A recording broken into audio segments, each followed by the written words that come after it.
Assalamualaikum warahmatullahi wabarakatuh. Terima kasih telah mengklik channel Batak Muslim. Kali ini kita membahas tentang Pendeta Muhammad Yasin yang selalu bersaksi menjelek-jelekkan Islam dan bersaksi bahwa dia melakukan pembakaran terhadap gereja di tahun 2000-an. Baiklah sahabat-sahabat, mari kita buka video dengan nasihat dari pengumpul murtadin. Tapi kenapa manusia selalu berbohong? Karena manusia dikelilingi dengan kenajisan.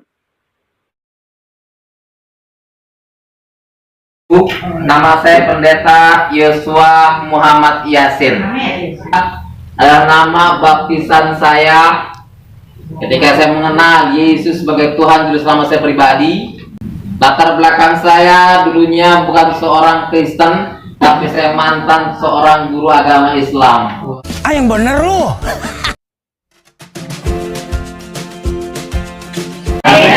Saya seorang gembala sidang sekaligus penginjilan di KP 4 GPDI.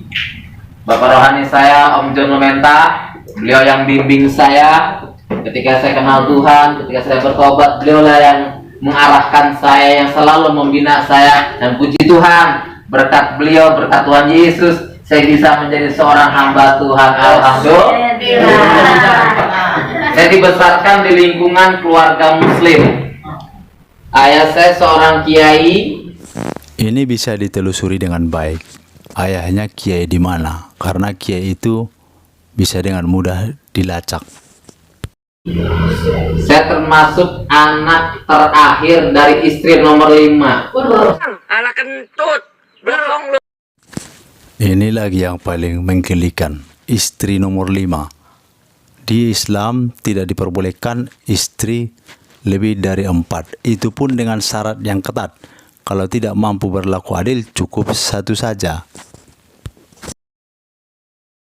Jadi kalau masih 1 itu belum sunnah Rasul.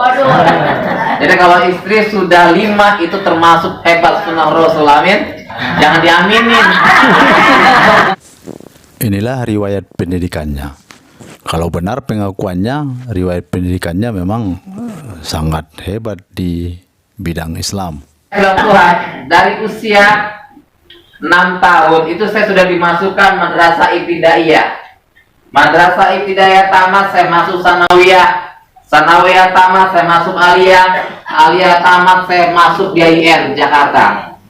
Saya kuliah ngambil Fakultas Dakwah Usuluddin. Dengan riwayat pendidikan seperti ini, dia akan bisa membaca Al-Quran dengan baik. Dia akan tahu isi Al-Quran, dia juga akan tahu tentang hadis.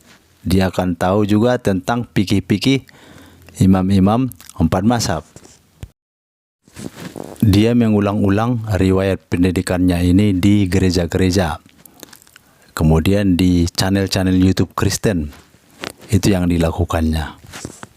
Saudaraku yang dikasih dalam Tuhan, sejak kecil orang tua saya itu sudah menanamkan pendidikan agama Islam kepada saya. Saya dimasukkan sekolah madrasah ibtidaiyah usia 6 tahun. Dari madrasah ibtidaiyah tamat sanawiyah 3 tahun. Dari sanawiyah masuk lagi aliyah 3 tahun. 12 tahun saya belajar pendidikan agama Islam. Dari madrasah ibtidaiyah, madrasah sanawiyah, madrasah aliyah, bahkan ditambah lagi dengan ilmu pengajian lain. Saya menyampaikan kabar Injil ke masjid dan ke pesantren. Bagaimana cara dia memberitakan Injil di masjid? Masuk ke masjid, terus berbicara tentang Injil di dalam masjid, itu tidak masuk akal. Tidak mungkin, tidak pernah terjadi yang begini. Ya, saya pelayanan di pondok-pondok pesantren dan juga di masjid-masjid. Yang orang bilang, lu pendeta edan katanya. Tapi saya bilang, Anak kentut, bohong lu. kenapa? Karena mereka perlu yang namanya keselamatan, bukan? Mereka perlu yang namanya Injil. Bukan hanya di gereja, tapi di masjid juga perlu Injil. Islam tidak perlu Injil.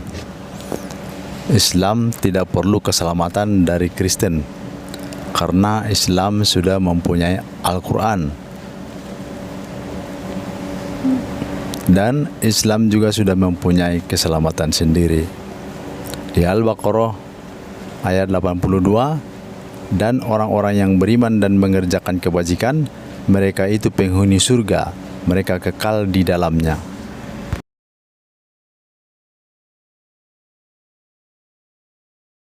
Tahun 2000 saya kenal Tuhan. Kenapa? Karena saya dulu peristiwa pembakaran gereja yang ada di Citayam. Gereja GPDI Citayam, gereja GPIB Depok, dan gereja Bojonggede. Itu peristiwa pembakaran. Saya punya ide. Bagaimana kalau seandainya rumah ibadah orang Kristen itu saya bakar? Oh. Mungkin dengan ada pembakaran ini, orang Kristen akan sadar mau masuk Islam. Oh. Gitu.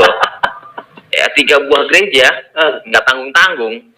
Pada saat itu gereja GPIB, Kampung Lio Depok. Terus gereja Citayam, Pak Edi Tengkano. Bahkan gereja ini seringkali mengundang saya khotbah sekarang. Ya, secara manusia kan, kayaknya saya berpikir, Tuhan kok aneh ya. Saya bakar gereja Pak Edi Tengkano, tapi Pak Edi Tengkano seringkali mengundang saya khotbah. Iya, ketika saya jadi hamba Tuhan, dan ini yang ketiga di Bojonggede. Iya, dalam satu hari itu 3 gereja. Satu hari. Iya. Waduh, luar biasa. Sebentar Pak, itu muncul kebencian itu apa berdasarkan doktrin yang diajarkan oleh ustadz-ustadz yang mendidik Bapak, atau memang itu muncul di dalam hati secara sendirian? Itu doktrin dari guru saya sendiri. Oh.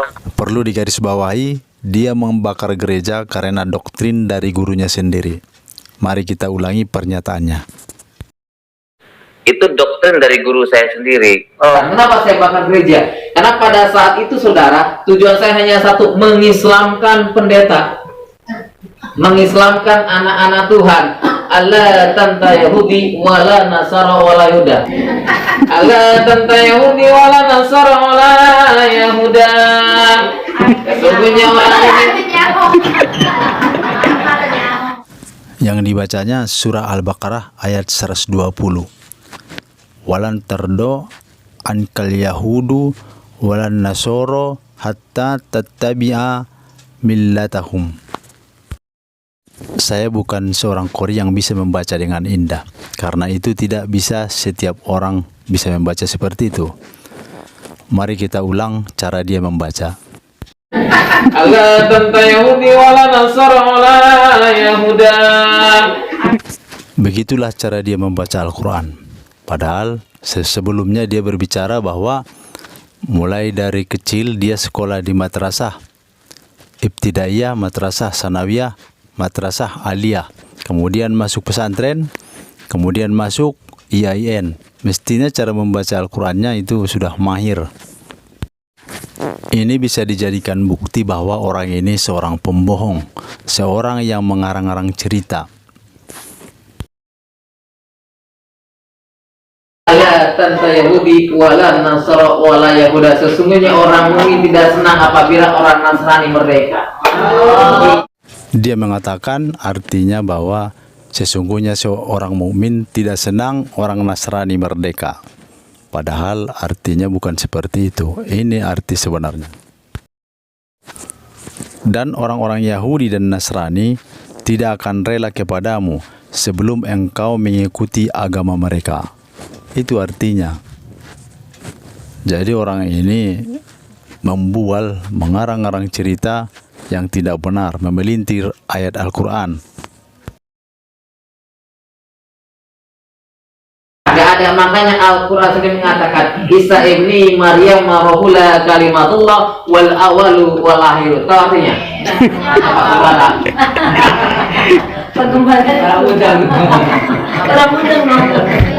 Isa ibni Maryam marohula kalimatullah wal awalu wal akhiru. Dialah yang awal dan yang akhir. Tidak ada di Al-Quran bahwa Isa putra Maryam adalah yang awal dan yang akhir. Itu tidak ada. Di dalam Al-Quran, Isa putra Maryam adalah seorang rasul, tidak lebih dari itu. Wal awalu wal akhiru itu adalah sebutan untuk Allah Subhanahu wa taala. Di Quran Al-Hadid ayat 1-3. Apa yang di langit dan di bumi bertasbih kepada Allah. Dialah yang maha perkasa, maha bijaksana, miliknya lah kerajaan langit dan bumi. Dia menghidupkan dan mematikan, dan dia maha kuasa atas segala sesuatu. Dialah yang awal, yang akhir, yang zohir, yang batin, dan dia maha mengetahui segala sesuatu. Terdapat di mana? Di Alkitab, aku Alfa dan Omega. Di Alkitab pun tidak dikatakan bahwa Yesus adalah yang awal dan yang akhir. Biasanya orang Kristen membaca Wahyu pasal 1 ayat 8. Aku adalah Alfa dan Omega, firman Tuhan Allah yang ada dan yang sudah ada dan yang akan datang, yang maha kuasa. Ini sebenarnya kalau kita ke Wahyu pasal 1 ayat 1, ini adalah perkataan Allah Bapa. Mari kita lihat di Wahyu pasal 1 ayat 1. Di Wahyu pasal 1 ayat 1, ayat pembuka, ayat awal dari kitab Wahyu, inilah wahyu Yesus Kristus yang dikaruniakan Allah kepadanya. Berarti wahyu-wahyu yang ada di kitab Wahyu adalah wahyu dari Allah yang diwahyukan kepada Yesus, bukan perkataan Yesus sendiri. Ini sesuai apa yang dikatakan oleh Yesus sendiri di Yohanes pasal 14 ayat 24. Barang siapa tidak mengasihi aku, ia tidak menuruti firman-Ku. Dan firman yang kamu dengar itu bukanlah daripadaku, melainkan dari Bapa yang mengutus aku. Jadi Yesus adalah penyampai firman. Apa-apa yang dikatakan oleh Yesus itu adalah firman dari Allah Bapa. Kemudian lanjut di Yohanes pasal 12 ayat 49-50. Sebab aku berkata-kata bukan dari diriku sendiri, tetapi Bapa atau Theos yang mengutus aku. Dialah yang memerintahkan aku untuk mengatakan apa yang harus aku katakan dan aku sampaikan. Dan aku tahu bahwa perintahnya itu adalah hidup yang kekal. Jadi apa yang aku katakan, aku menyampaikannya sebagaimana yang difirmankan oleh Bapa kepadaku. Jadi apapun yang dikatakan oleh Yesus adalah yang difirmankan oleh Allah Bapa kepadanya. Jadi beliau adalah penyampai firman.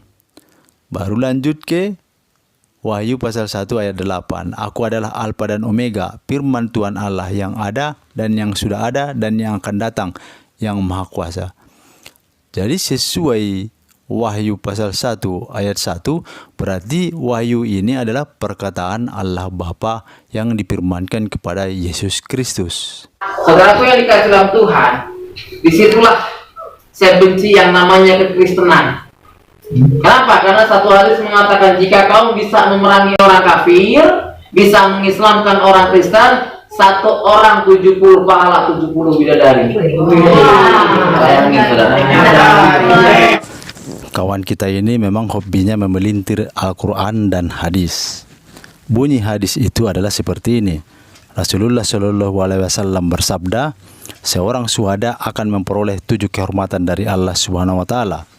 Ia akan dimaafkan sejak tetesan pertama darahnya, kepadanya akan diperlihatkan tempatnya di surga, ia akan dilindungi dari azab kubur, ia akan dibebaskan dari azab hari kiamat. Di atas kepalanya akan ditaruh mahkota keagungan sebuah batu mulianya, lebih baik daripada dunia ini dengan segala isinya. Ia dinikahkan dengan 72 bidadari dan ia akan diizinkan untuk memberikan pertolongan kepada 72 orang kerabatnya. Hadis riwayat Tirmizi dan Ibnu Majah. Jadi hadis ini berbicara tentang orang-orang yang gugur di dalam pertempuran membela Islam, membela agamanya. Syarat boleh berperang dalam Islam adalah kalau umat Islam diserang. Diizinkan berperang bagi orang yang diperangi. karena sesungguhnya mereka dizalimi dan sungguh Allah Maha Kuasa menolong mereka itu. Al-Hajj ayat 39.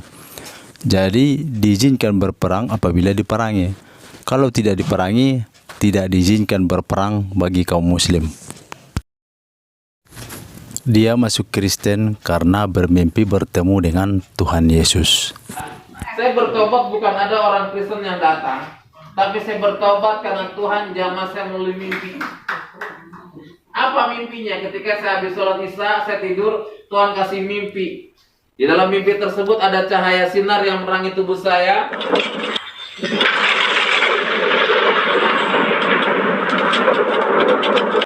Dan cahaya itu mengeluarkan suara yang sangat lembut. Dia berkata, akulah jalan, kebenaran, dan hidup. Tidak ada seorang pun yang datang kepada Bapa kalau tidak melalui aku. Ini yang membuat saya kenal Tuhan. Dan mimpi ini 3 kali berturut-turut. Pendeta MYM adalah Kristen yang baik, yang tidak memusuhi Islam. Jadi sesuai hadis Nabi, Rasulullah SAW bersabda, siapa yang membunuh kafir muahad, ia tidak akan mencium bau surga, dan sesungguhnya bau surga itu tercium dari perjalanan 40 tahun. Hadis riwayat Bukhari. Jadi orang-orang Kristen yang baik, yang bersahabat dengan Islam, itu tidak boleh diganggu. Salah satunya pendeta MYM ini. Jadi beliau tidak mengganggu, tidak menyerang iman Islam. Dia hanya bertahan dari gempuran orang-orang yang menyerang iman Kristen. Jadi kalau dia berpendapat bahwa Yesus adalah Tuhan, itu adalah iman mereka. Jadi kita tidak bisa memaksakan bahwa Yesus itu adalah Rasul. Itu tidak bisa. Iman mereka Trinitas, Yesus adalah Tuhan, dan Yesus adalah Juru Selamat. Itu udah harga mati di dalam kekristenan. Jadi kita tidak bisa mengutak-atik itu. Kalaupun mau berdebat, ya berdebat dengan baik, berdiskusi. Ini yang bersaksi di channel Yusuf Manubulu, ya, yang bilang saya bertemu Tuhan Yesus muka dengan muka secara langsung. You signifikanmu apa setelah ketemu langsung muka dan muka dengan Tuhan Yesus? Penipu kamu itu, pembohong kamu itu, ya, penipu kamu itu.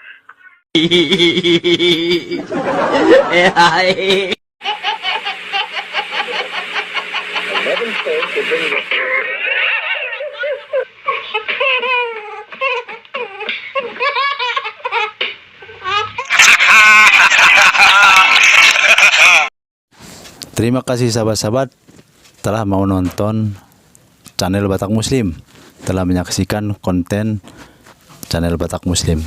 Semoga bermanfaat, semoga tercerahkan. Sudah saatnya saya mohon undur diri. Saya pamit. Assalamualaikum warahmatullahi wabarakatuh.